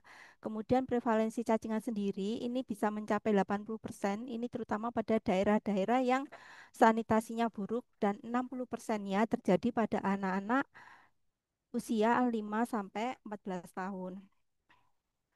Berbagai penelitian di sini juga membuktikan bahwa biji pepaya ini bisa efektif mengatasi kecacingan pada infeksi cacing seperti yang paling sering adalah Ascaris nih, Ascaris lumbricoides atau cacing gelang. Nah, efek anti cacing pada biji pepaya ini disebabkan kandungan karpain yang merupakan senyawa alkaloid, karpasemin atau bensil tiroirea serta BITC. Secara tradisional juga kita sudah mengenal biji pepaya ini bisa dimanfaatkan sebagai obat-obat untuk mengatasi gangguan pencernaan, diare dan juga penyakit kulit karena memang kandungannya terdapat pada biji pepaya ini banyak sekali ya untuk senyawa-senyawa metabolit sekunder yang memiliki aktivitas sebagai antibakteri. Adapun metode penelitian untuk jenis penelitian di sini adalah kuasi eksperimental dengan desain pretest, post-test with a control group. Populasi kita adalah seluruh anak prasekolah dengan usia 5 sampai 6 tahun di Taman Kanak-kanak Negeri Pembina Mojoanyar Mojokerto. Besar sampel 30 anak dan untuk mengatasi kemungkinan loss to follow atau drop out maka ditambahkan 10% sehingga sampel pada kedua kelompok ini masing-masing berjumlah 16 anak dengan metode simple random sampling. Teknik pengambilan data dengan observasi, di mana kelompok perlakuan ini diberikan bubuk biji pepaya muda kering sebanyak seperempat sendok teh atau 1 garam. Ini diberikan 1 kali selama 7 hari dengan waktu pemberian 2 jam setelah makan malam. Kemudian untuk metode pemeriksaan feses atau tinja ini menggunakan metode Katokats, di mana metode ini untuk mendeteksi dan mengukur jumlah telur cacing parasit yang ditularkan melalui tanah dan dengan sampel yaitu tinja atau feses. Metode ini memiliki keunggulan, salah satunya yaitu memiliki sensitivitas yang tinggi, kuantitas telurnya ini bisa dideteksi, kemudian efektif dalam biaya dan juga membutuhkan infrastruktur yang minimal serta direkomendasikan oleh WHO untuk screening dan pemantauan program pengendalian infeksi cacing terutama di daerah endemis. Untuk teknik analisis menggunakan uji T berpasangan atau parity test. Penelitian dilaksanakan pada bulan Maret sampai April 2025. Kemudian untuk hasilnya, yang pertama untuk jenis kelamin anak-anak prasekolah atau APRAS ya, di TKN Pembina Mojo Anyar ini dari 32 anak ini 62% ini adalah berjenis kelamin perempuan. Sedangkan untuk usianya ini juga sebagian besar ini usianya adalah 6 tahun. Jadi lebih banyak untuk yang TKB dibandingkan TKA memang kemarin untuk respondennya. Kemudian untuk uji normalitas sebelum pelakuan ini kita menggunakan Sapir-Wiki karena jumlah daripada responden kita kurang dari 50 orang. Untuk hasilnya didapatkan ini signifikan pada kelompok kontrol di mana didapatkan angka 0,061 ini lebih besar dari 0,05 sehingga data kita asumsikan berdistribusi normal sehingga bisa kita lanjutkan ke uji parity test. Untuk hasil analisisnya, di sini pemeriksaan katokas positif ini pada kelompok kontrol kemarin kita ada 5 orang yang dapat telur cacing di dalam fesesnya. Kemudian pada kelompok perlakuan terdapat 6 anak yang positif untuk katokasnya. Sedangkan pada post testnya untuk kelompok kontrol kemarin masih ada 4 yang masih positif dan yang perlakuan kemarin masih tersisa 1 yang masih positif terdapat telur cacing Ascaris lumbricoides di feses anak. Sedangkan nilai P-nya didapatkan untuk kelompok perlakuan ini lebih besar nggih, walaupun sama-sama melebihi daripada nilai kurang dari nilai alfa 0,05 yaitu 0,0017 untuk nilai pi pada kelompok perlakuan, dan juga ada penurunan sekitar 85%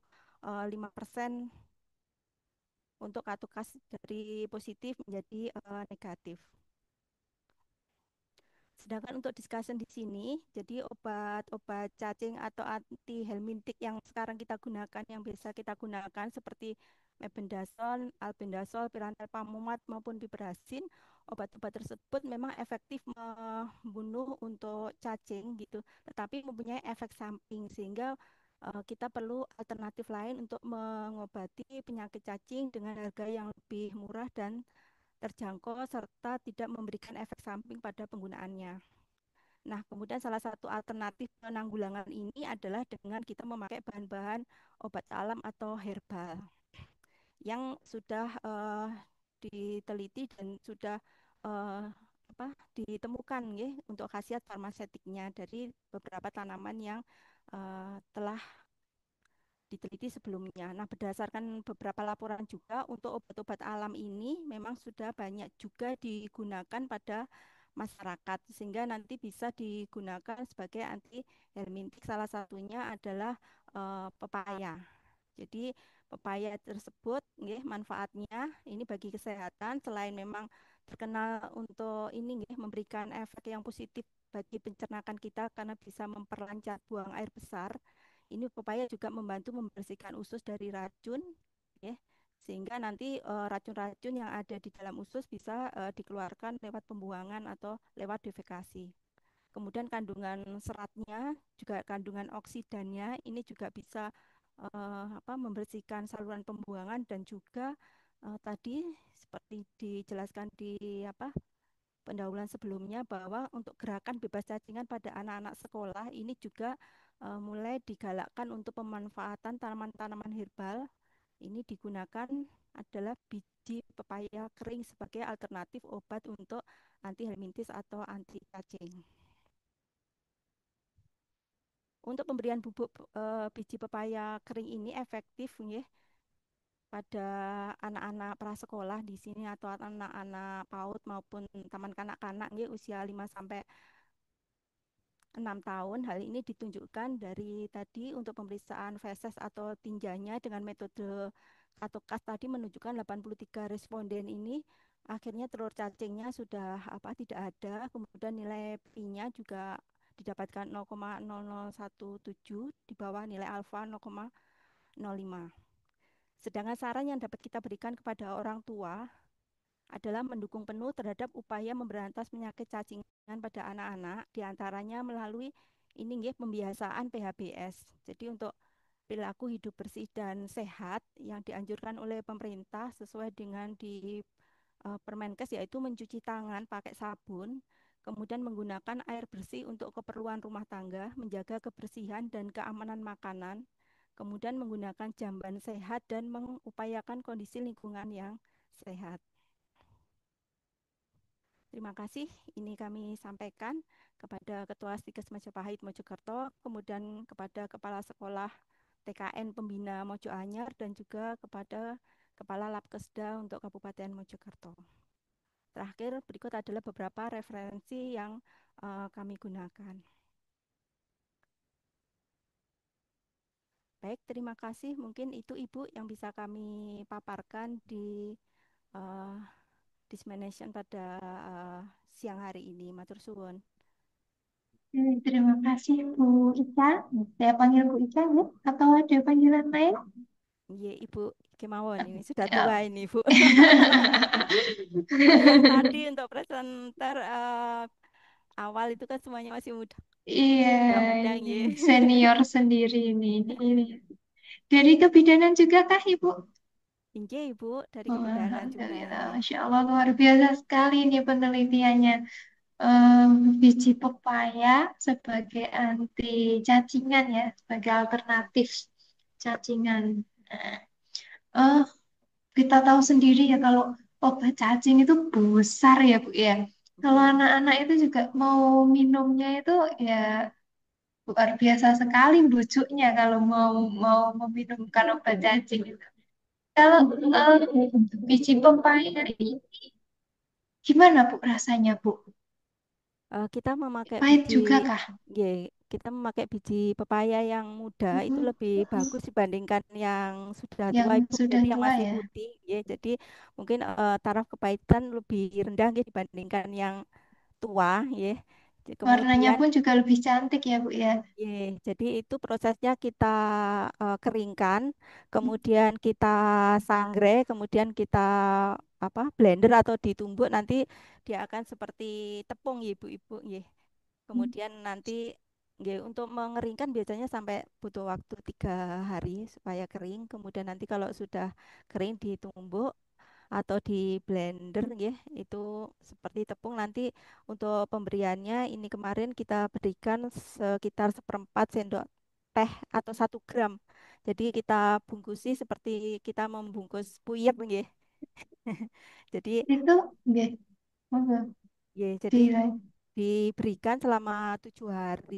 Kemudian pemberiannya adalah 2 jam setelah makan malam pada anak-anak Aten. em, langsung dilarutkan dengan air gitu saja atau mungkin ditambah apa gitu Bu? Mboten langsung Ibu. Jadi seperti kita minum puyer. Biar gitu ya. Tapi kalau untuk anak-anak balita ini juga kita gunakan, kita tambahi atau kita campurkan di bahan puding kalau untuk yang anak-anak di posyandu. Jadi Oh gitu ya. pudingnya nggih kita tambahi bubuk biji pepaya kering ini, kemudian nanti bisa kita apa kita berikan ke anak-anak karena kalau masih kecil kan mungkin itu tadi nggih ada rasa pahitnya, tapi kalau usianya sudah TK ini kan mungkin seperti minum minum puyer ngaten. Untuk jenis pepayanya sendiri Bu, apakah ada jenis tertentu atau bebas pepaya apapun? Nggih. Selama ini kita memakai pepaya yang Yang kemarin biasa, Bu nggih. Ika pakai pepaya apa Bu? Pepaya yang biasa ini Bu Pepaya Yang yang biasa lokal, tumbuh nggih, yang di lokal. rumah gitu ya, Nggih, yang lokal yang bukan lokal yang ya, pepaya kan ada bukan bangko, yang ada Kalina gitu California, ya. nggih, Hmm, California dan California. sebagainya. Jadi kita memakai pepaya lokal kemawon yang mudah didapatkan Memang oleh kita itu masyarakat ya. kaya, nggih, kaya sekali dengan apa ya kearifan lokal itu yang masih banyak dimanfaatkan dari satu pohon saja, pepaya misalnya. Daunnya juga bermanfaat, bunganya juga ya, buahnya apalagi Masya Allah ini sekarang bijinya juga yang dikembangkan untuk sebagai anti cacingan, obat cacingan ini. Untuk dosisnya sendiri, Bu, apakah ini yang seperempat 1 gram ya tadi, seperempat Nggih. sendok teh itu memang sudah segitukah Iya, atau jadi ini memang berdasarkan penelitian sebelumnya. Jadi untuk anak-anak, karena sama dengan kalau kita memberikan dosis obat biasa itu ibu-ibu, ya itu kan eh, untuk anak-anak yang usianya 5 tahun ke atas kan biasanya setengah daripada untuk yang dewasa. Jadi karena kita memakai responden yang anak-anak prasekolah, maka dosisnya ini juga eh, masih setengahnya. Jadi hanya 1 sendok teh. Nanti apabila untuk dewasa maka dosis itu adalah 2 kali lipatnya. Dan teman-teman audien yang lain ada yang mau ditanyakan? Nah, ini menarik sekali ini penelitiannya Bu Ika ini. Monggo saya persilahkan kalau ada yang mau bertanya. Kalau enggak saya borong nanti ini tanyanya. Saya penasaran sekali ini. Kalau efek sampingnya Bu Ika, kira-kira ada enggak efek samping dari kemarin yang hasil penelitian ada yang mengalami efek samping tertentu kah? untuk efek samping mungkin lebih aman ya Kak dibandingkan kalau kita mengkonsumsi obat-obat cacing dari farmasi ya, karena memang ini untuk herbal ya ibu-ibu ya. Jadi tapi seperti kita tahu tadi nggih untuk pepaya memang hubungannya dengan saluran pencernaan. Jadi biasanya beraknya atau buang air besarnya menjadi lebih lancar. Ada beberapa yang mungkin menjadi lebih encer ngaten nggih. Tetapi selama itu tidak melebihi daripada batasan diare. Kalau diare kan 3 kali sehari untuk BAB-nya nggih. Jadi itu masih aman. Jadi kita sampaikan ke orang tua kalau berat apa BAB-nya bisa melebihi 3 kali sehari atau konsistensinya cair atau encer, kemudian mungkin ada tanda-tanda anaknya mengalami sampai dehidrasi dan sebagainya, nanti bisa menghentikan pemakaian ini apa bubuk untuk biji pepaya keringnya. Tapi kalau tidak ada sampai lebih dari 3 kali nggih, selama itu masih aman ngaten Ibu. Ya, Oke. nggih, mungkin itu yang dikhawatirkan. Nggih. Tantangannya apa ini Bu Ika ini? Dalam apa ya? Mungkin karena ini suatu hal baru ya. Biasanya oh, yang kita konsumsi kan buahnya. Apa ada biji kok dimakan gitu? Ada enggak tantangan apa muncul kata-kata seperti itu? Jadi mungkin ada tantangan apa yang mungkin muncul dalam nanti mengimplementasikan biji pepaya ini sebagai anti cacing ya, obat cacing di masyarakat. Oh, mungkin kalau kemarin untuk inform consent nggih, kemudian untuk penandatangan lembar persetujuan tidak ada kendala karena memang selama ini memang kalau biji pepaya memang semua daun semua pohon pepaya itu kan sebenarnya bisa digunakan juga untuk obat cacing juga. Jadi buahnya, kemudian daunnya, getahnya di pohon itu sebenarnya semuanya bisa. Tetapi untuk pemberian kan memudahkan kalau kita mengekstrak dari bijinya lebih mudah daripada untuk buahnya karena membutuhkan ini nggih porsi yang lebih besar ngaten.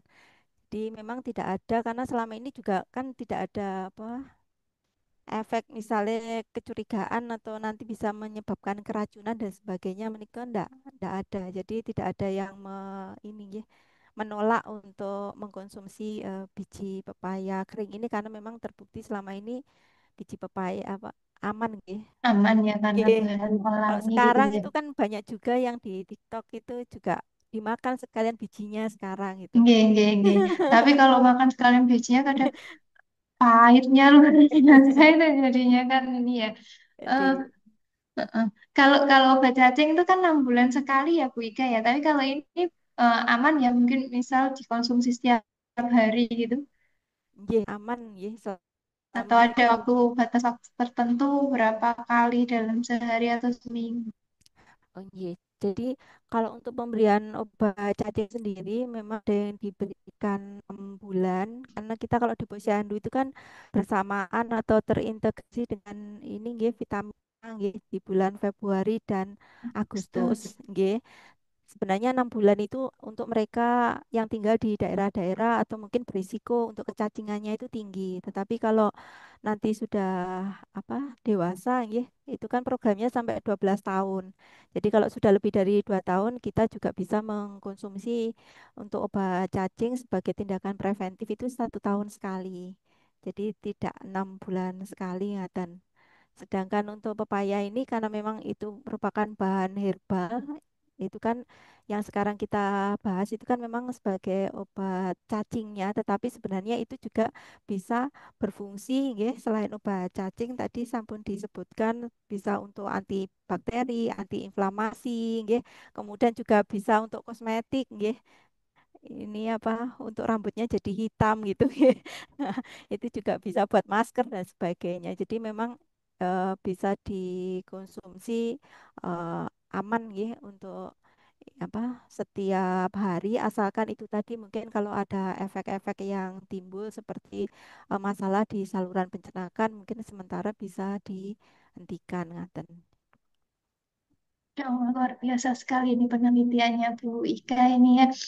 Eh, Pas sekali momennya juga ya. Kemarin kita baru saja mendapatkan pemberitaan yang trending ya, kasusnya bayi anak raya itu nggih, cacingan juga. Nah ini dapat apa ya istilahnya angin segar terkait penelitiannya Bu Ika ini dengan pemanfaatan biji pepaya sebagai obat cacing. Masya Allah, semoga ke depannya bisa bermanfaat untuk masyarakat Bu Ika dan bisa Amin. dikembangkan lebih jauh lagi ya, dipatenkan dan mungkin bisa sampai dipasarkan ya. Terima kasih ya Bu Ika. Masya Allah luar Sama-sama. biasa Terima kasih sekali. Bu Lila untuk waktu dan Eh, kesempatannya. oke. Luar biasa sekali ini penelitiannya Bu Ika. Kita lanjut ya, Ibu-ibu dan juga teman-teman mahasiswa. Presentasi yang berikutnya, peserta bersenang Nurul Istiqomah sudah siap? Sudah, Bu Lila. Oke, silakan.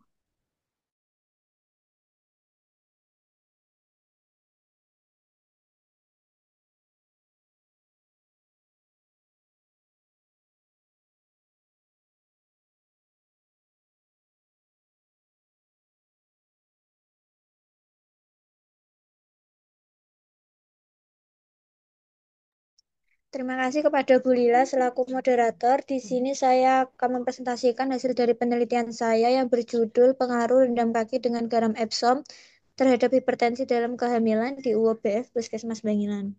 Selanjutnya. Yang pertama background yaitu menurut World Health Organization atau WHO, hipertensi dalam kehamilan adalah ibu hamil yang memiliki tekanan darah sistolik lebih dari 140 mmHg dan tekanan diastolik lebih dari 90 mmHg.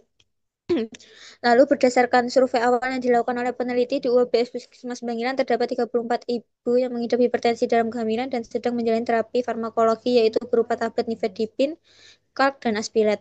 Lalu menurut penelitian Rahmadini tahun 2023, terdapat faktor penyebab terjadinya hipertensi antara lain umur, varietas usia kehamilan, riwayat hipertensi, dan berat badan.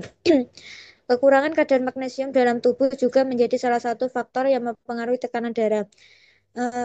Garam Epsom memiliki kandungan magnesium sulfat yang tinggi sehingga bermanfaat untuk meningkatkan kadar magnesium dalam tubuh.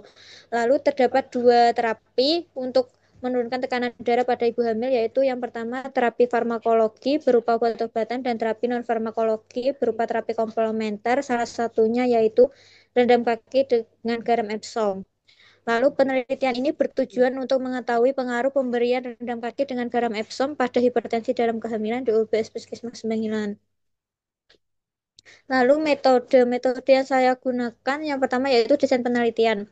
Penelitian ini yaitu salah satu penelitian eksperimen menggunakan pendekatan kuasi eksperimen dengan desain pre-post control group. Lalu populasinya sendiri yaitu ibu hamil trimester 2 dan 3 yang mengalami hipertensi dengan tekanan darah sistolik lebih dari 140 mmHg dan diastolik lebih dari 90 mmHg serta tidak memiliki gejala preeklamsi di UOBS Puskesmas Bangilan sebanyak 34 ibu hamil. Lalu untuk teknik sampingnya sendiri saya menggunakan teknik sampling simple random sampling. Lalu untuk sampel penelitiannya yaitu terdapat 32 ibu hamil yang dibagi menjadi dua kelompok yaitu kelompok kontrol dan kelompok eksperimen. Lalu untuk instrumen penelitiannya sendiri yaitu menggunakan sfigmomanometer atau tensimeter dan stetoskop pemberian rendam kaki dengan garam Epsom menggunakan lembar observasi.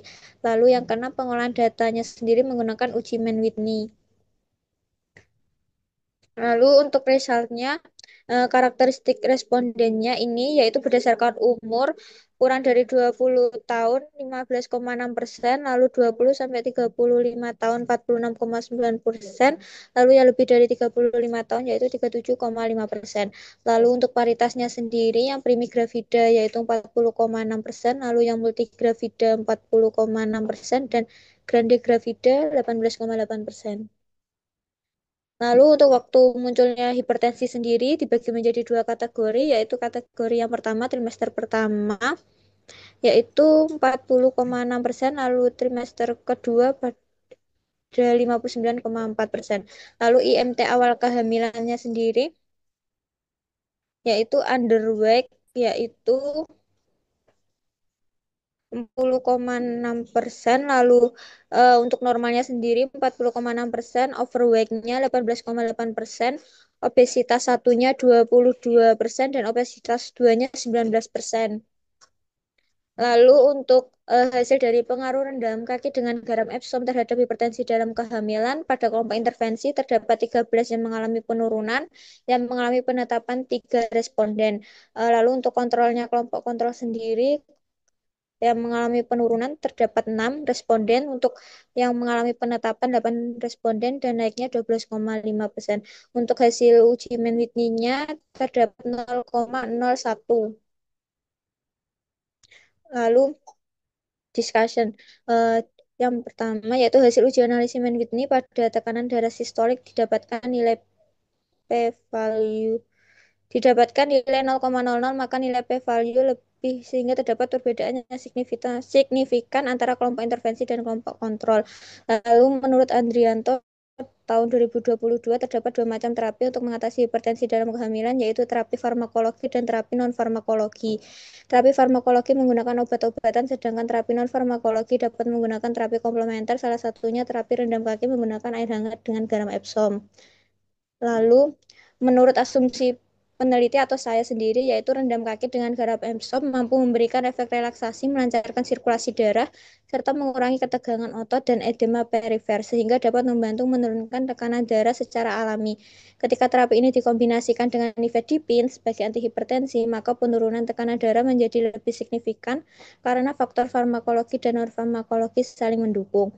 Lalu selain itu juga kombinasi intervensi ini juga diyakini peningkatan kenyamanan psikologis ibu hamil. Aktivitas rendam kaki dengan garam Epsom dapat memberikan rasa tenang dan menurunkan tingkat stres, yang secara tidak langsung menurunkan stimulasi sistem saraf simpatis dan menstabilkan tekanan darah. Lalu kesimpulannya yaitu sebagian besar hipertensi dalam kehamilan pada kelompok intervensi, yaitu ibu hamil yang mengalami penurunan tekanan darah. Lalu sebagian besar hipertensi dalam kehamilan pada kelompok kontrol didapatkan ibu hamil mengalami penetapan pada hipertensi. Terdapat pengaruh rendam kaki dengan garam Epsom terhadap hipertensi dalam kehamilan di UBS Puskesmas Bangilan. Nah, sekian presentasi yang saya sampaikan, saya kembalikan ke Bu Lila. Ya, terima kasih Mbak Nurul. Banyak sekali ya, apa terapi-terapi komplementer yang bisa diterapkan untuk kebidanan ini.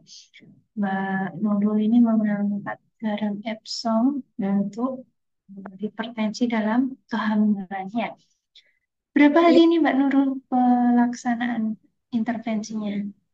7 hari Bu Lila, Coba ya, cukup direndam selama 10 menit. 10 menit sekali saja ya dalam sehari.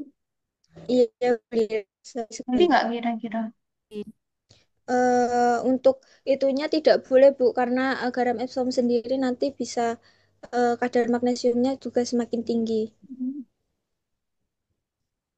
Eh, Beda ya dengan apa kalau di sini itu apa uyah gerasak garam gerasak gitu ya, beda ya. Ini kira-kira bisa didapatkan di mana ini garam Epsom? Sudah ada di apotek-apotek kan? Untuk garam Epsom sendiri di apotek belum ada, tapi kayak di toko-toko seperti toko pengobatan tradisional ada, Bu. Oh, herbal ya. Oke.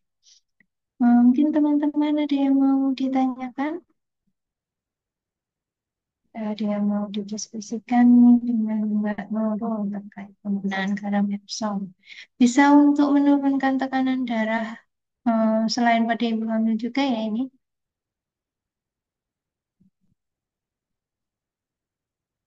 Atau khusus untuk ibu hamil saja ini Mbak Nurul? Eh, Semuanya bisa, Bu, kecuali bayi. Oke. Oke, oke, oke. Terima kasih Mbak Nurul. Kita bergeser ke peserta yang berikutnya. Ada Nafila Hamida. Oke, Mbak Nafila. Iya, Bu Lila. Izin share screen, Bu.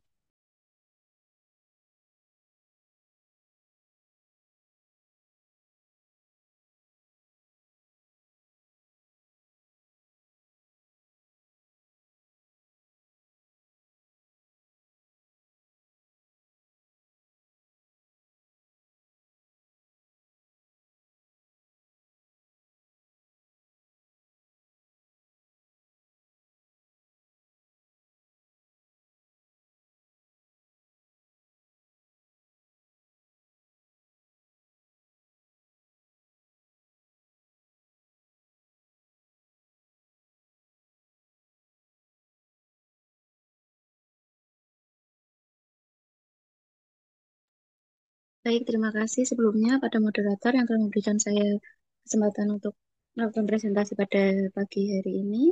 Sebelumnya perkenalkan, saya Nabila Hamida.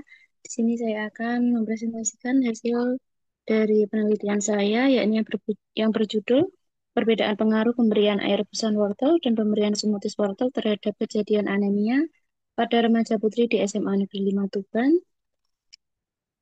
Yang pertama, next, Pak.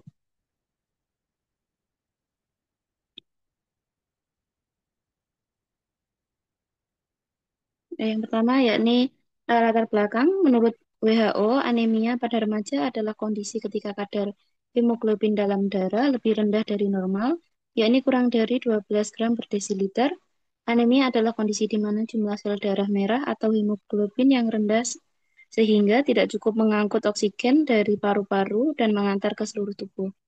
Berdasarkan data dari WHO, prevalensi anemia remaja sekitar 40 sampai 88% dari 1,2 miliar jiwa. Angka kejadian anemia pada remaja putri di negara berkembang sekitar 53,7% dari semua remaja putri. Populasi anemia diperkirakan 1,2 miliar atau 18% dari jumlah penduduk dunia. Pada wanita usia produktif dengan rentang usia 15 sampai 49 tahun secara global adalah 29,9%, yakni menurut Si Hombing, Yulindari et al. Berdasarkan data dari Ristek 2018, proporsi anemia pada perempuan yakni 27,2% lebih tinggi dibandingkan pada laki-laki yakni 20,3%. Proporsi anemia pada kelompok umur 15 sampai 24 tahun sebesar 32% pada tahun 2018. Hampir 23% remaja putri di Indonesia mengalami anemia atau kurang darah.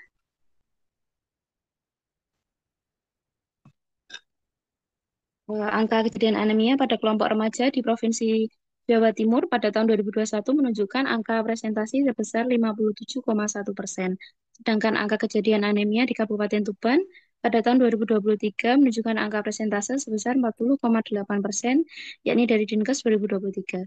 Pada survei awal saya di SMA Negeri 5 Tuban pada bulan Maret kemarin, terdapat siswi yang mengidap anemia sebanyak 15 remaja putri atau 6% dari 250 remaja putri dan sedang menjalani terapi pengobatan farmakologis yang berupa tablet tambah darah. Terjadinya anemia adalah ketika kadar hemoglobin dalam darah lebih rendah dari normal. Pada wanita remaja, kadar Hb adalah 12 sampai 15 gram per desiliter dan pada pria remaja yakni 13 sampai 17 gram per desiliter. Dalam penelitian ini, anemia terjadi karena sumsum tulang belakang yang mengganggu pembentukan 12 eritrosit kehilangan darah atau perdarahan. Proses penghancuran eritrosit dalam tubuh sebelum waktunya atau hemolisis dan kekurangan asupan zat besi, vitamin C, vitamin B12, dan asam folat. Anemia pada anak perempuan memiliki banyak penyebab. Penyebab anemia pada remaja dikaitkan dengan pengetahuan menstruasi dan juga kebiasaan makan. Lalu salah satu bahan yang dapat meningkatkan kadar hemoglobin dalam tubuh yakni wortel. Wortel adalah salah satu bahan yang mudah ditemukan dan harganya relatif murah. Selain itu, wortel memiliki warna jingga yang menarik, manis, sehingga dapat menarik para remaja. Kandungan gizi wortel ini tiap 100 gramnya diantaranya yaitu energi 42 kalori, protein 1,2 gram, karbo 9,3 gram, lemak 0,3 gram, kalsium 39 mg, lalu fosfor 37 mg, dan zat besi 0,8 mg, vitamin A 12.000 SI, lalu vitamin B yakni 0,06 mg, lalu vitamin C 6 mg, air 88,2 gram. Wortel dapat membantu mengatasi anemi karena mengandung zat besi. Vitamin A membantu zat besi bergerak ke pusat pembentukan sel darah merah. Sedangkan vitamin sendiri berkontribusi dalam menyerap zat besi untuk membentuk hemoglobin dan mengedarkan oksigen ke seluruh organ tubuh. Lalu di metode